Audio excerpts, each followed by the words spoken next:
Friends வணக்கம். இன்றைக்கி நம்ம என்ன செய்ய போகிறோம்னா சப்பாத்திக்கு ஒரு பன்னீர் பட்டர் மசாலா செய்ய போகிறோம். வாங்க இது எப்படி செய்யலாம்னு பார்க்கலாம். பட்டர் சேர்த்துக்கலாம். இதோட கொஞ்சம் எண்ணெயை சேர்த்துக்கலாம். பூண்டு சேர்த்துக்கலாம். அதோட வெங்காயம், பெரிய வெங்காயம் 2 வெங்காயம் சேர்த்து நல்லா வதங்கிட்டு அதோட 2 தக்காளியும் சேர்த்துக்கலாம். வதங்கட்டு இதோட முந்திரி பருப்பு சேர்த்துக்கோங்க. ஒரு 7-8 முந்திரி பருப்பு இருக்கும், அதை சேர்த்துக்கோங்க. வதக்கினதை மிக்ஸி ஜாரில் சேர்த்தாச்சு. இதை நல்லா நைஸாக அரைச்சிடணும். அரைச்சிட்டு பார்க்கலாம். இந்த அளவுக்கு நல்லா வெண்ணெய் மாதிரி அரைச்சி வச்சுக்கோங்க. இப்போ அடுப்பு பற்ற வச்சு பாத்திரம் வச்சாச்சு. இப்போ பட்டர் சேர்த்துக்கலாம்.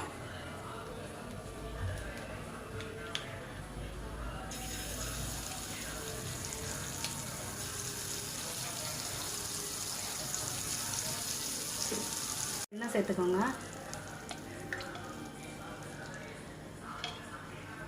இப்போ அரைச்ச விழுதெல்லாம் சேர்த்துக்கலாம். இதில்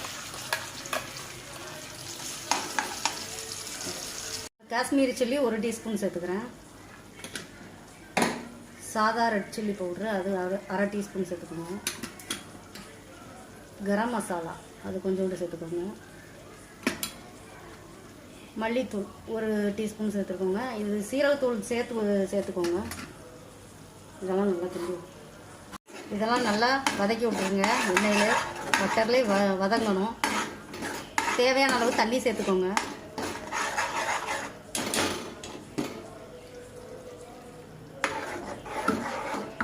இப்போ இது கொதிக்கட்டுங்களா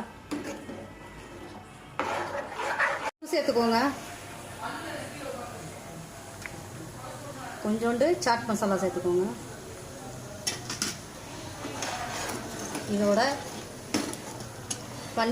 பன்னீர் வந்து நல்லா கியூபாக வெட்டி வச்சுருக்கேன், அதையும் சேர்த்துக்கோங்க.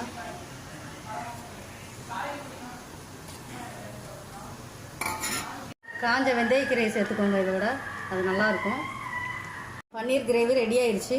இப்போ சப்பாத்தி சுட்டுக்கலாம். சப்பாத்தியும் சுட்டாச்சு, கிரேவியும் பாருங்கள் ஹோட்டல் ஸ்டைலில் வச்சாச்சு. இப்போ எப்படி இருக்குன்னு பார்க்கலாம்.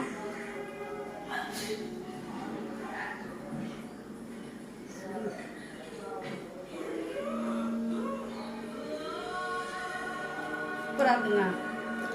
நல்லா இதுமாதிரி கண்டிப்பாக ட்ரை பண்ணி பாருங்கள். இது மாதிரி செஞ்சு பார்த்துட்டு எப்படி இருக்குன்னு நீங்களே சொல்லுங்கள். இந்த வீடியோ பிடிச்சிருச்சுன்னா மறக்காமல் லைக் பண்ணி ஷேர் பண்ணுங்கள். மறக்காமல் சப்ஸ்கிரைப் பண்ணிக்கோங்க. தேங்க்யூ.